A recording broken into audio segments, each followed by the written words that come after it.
Hello বন্ধুরা, কেমন আছো সবাই? আজকে আমি আবার আরেকটি ভূতের গল্প নিয়ে এসেছি। শুনবে তো? হ্যাঁ হ্যাঁ, শুনবো শুনবো। আমরা তো সে কখন থেকে অপেক্ষা করছি। বলো বলো, আমি ভূতের গল্প শুনবো। ও আমার কিউট বন্ধু, এখনই একটা সুন্দর ভূতের গল্প বলবো। আশা করি তোমাদের অনেক ভালো লাগবে। সে অনেক আগের কথা। প্রাচীন গ্রিসে এথেন্স নামে একটা জায়গা ছিল। জায়গাটা এত সুন্দর, চারদিকে ছিল পাহাড় আর ঘন জঙ্গল ঘেরা। অনেক সুন্দর প্রাকৃতিক পরিবেশ সেখানে। সব কিছুই ভালোই চলছিল।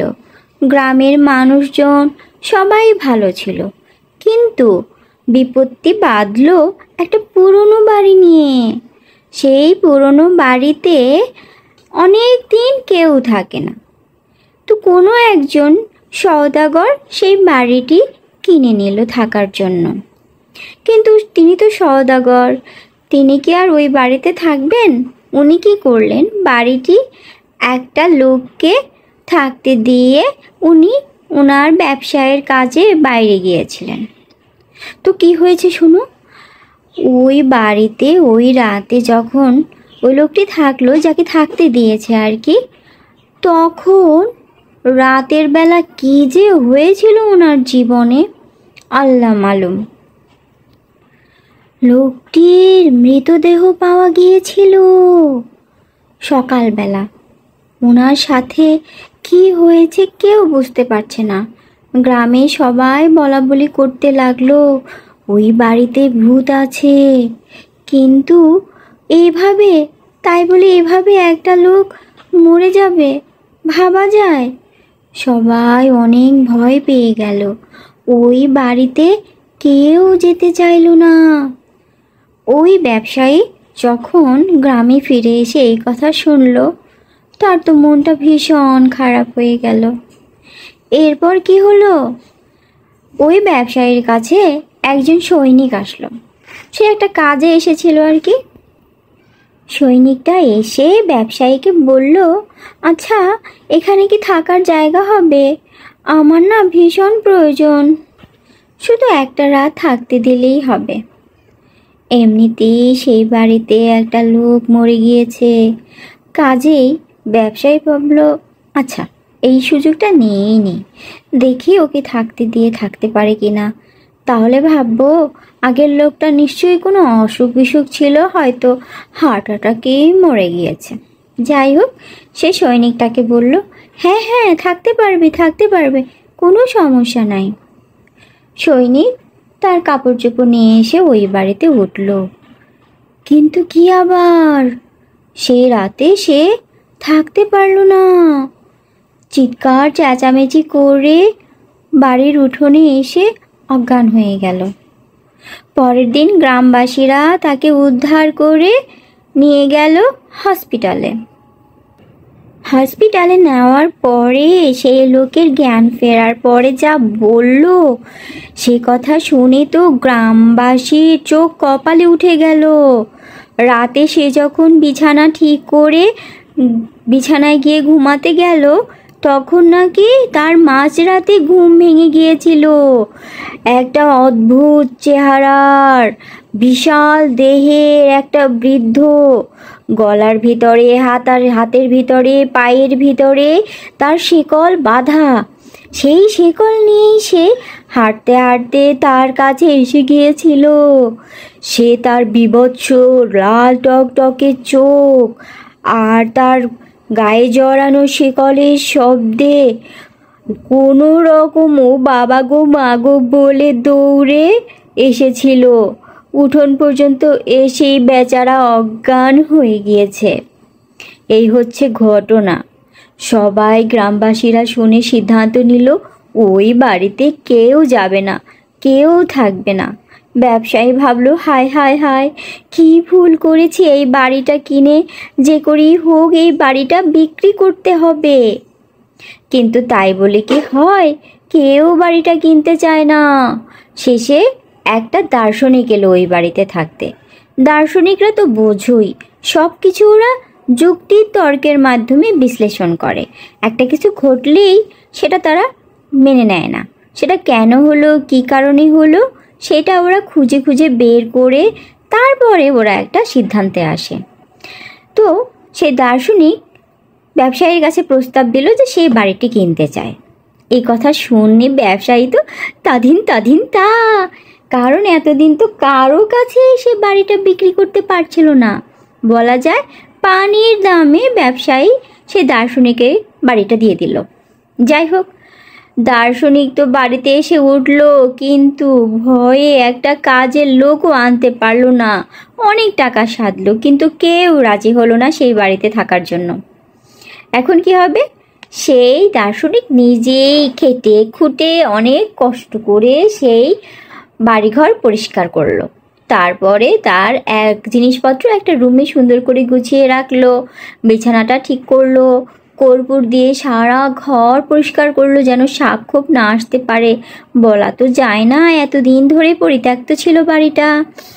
যাই হোক, তো সব কিছু ঠিকঠাক করে সাথে করে সে শুকনো মাংস, রুটি, পনির এগুলো নিয়ে এসেছিল। গরম করে কোনো রকম খেয়ে, একটু কফি খেয়ে তার রাতের ডিনার কমপ্লিট করে ঘুমাতে গেল।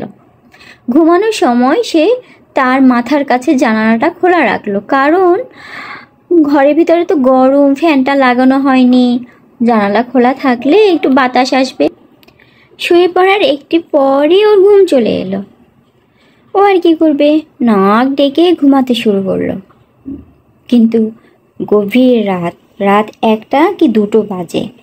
ওই সময় কীরকম জানি একটা আওয়াজ হচ্ছিল, আর ওর ভীষণ অস্বস্তি লাগছিল।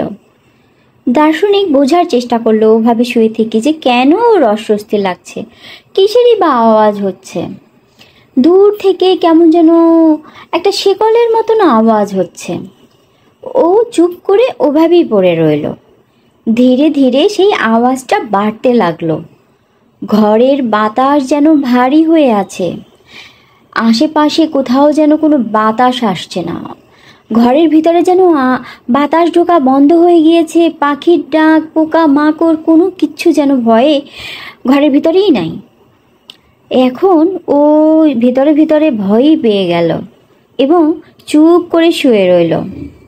আস্তে আস্তে শিকলের আওয়াজ বিকট হতে লাগলো এবং ধীরে ধীরে দেখা গেল একটা বৃদ্ধ, তার হাতে গলায় সমস্ত শরীরে পায়ে শিকল জড়ানো, তার মুখে দাড়ি, চোখগুলো লাল টক টক করছে।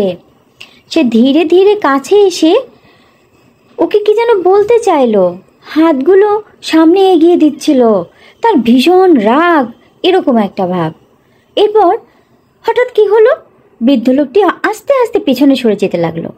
পিছনে পিছনে পিছনে ও পিছনে যাওয়া শুরু করলো। দার্শনিকটা দেখলো বৃদ্ধটা বাড়ির উঠোন পর্যন্ত একটা নির্দিষ্ট জায়গায় যেয়ে অদৃশ্য হয়ে গিয়েছে। ও তো স্তব্ধ হয়ে রইল। এটা কি হলো, এটা কি হলো, এটা কি কোনো ভৌতিক ঘটনা? সে তো ভূত প্রেত বিশ্বাসই করে না, বাট এটা কি হলো ভেবেই পায় না। এরপর পর আরও 3 রাত তার সাথে সে একই ঘটনা ঘটল। দার্শনিক অনেক ভাবলো কি করা যায়, কি করা যায়। সে ওই উঠোনটার ওখানে এসে দাঁড়ালো যেখানে বৃদ্ধ লোকটা প্রতিদিন এসে অদৃশ্য হয়ে যায়।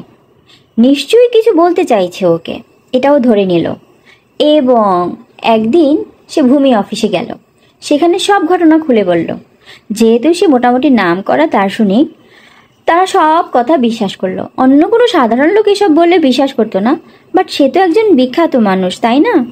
ভূমি অফিস থেকে দা, কুড়ল, শাবল এগুলো দিয়ে কিছু শ্রমিক পাঠালো যে খুঁড়ে দেখুন জায়গাটা কি হয়েছে ওখানে।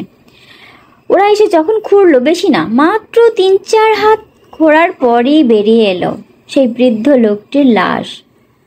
শোনা যায় সেই বৃদ্ধ লোকটিকে তার মালিক নির্মমভাবে খাটাতো, দিনের পর দিন তাকে অত্যাচার করত।